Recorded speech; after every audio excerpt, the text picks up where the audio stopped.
skjeggving spegelsklart. Hon stod av stønne, vinka jeg og vær så køll.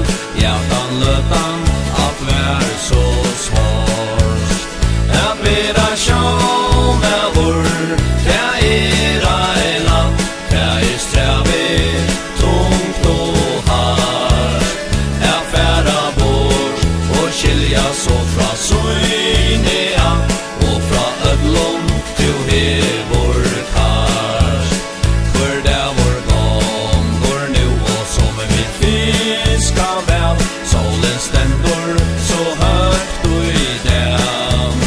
Vi hitje ut og i halsbrunna og suttje kväll, medan tankar nirkar flygva av sted.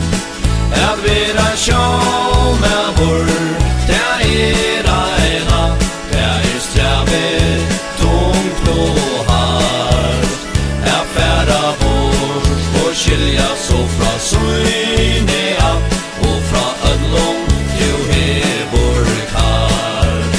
Nu kjemur nøttan ta vi skal tørna inn, kvartjan føles så heid og god.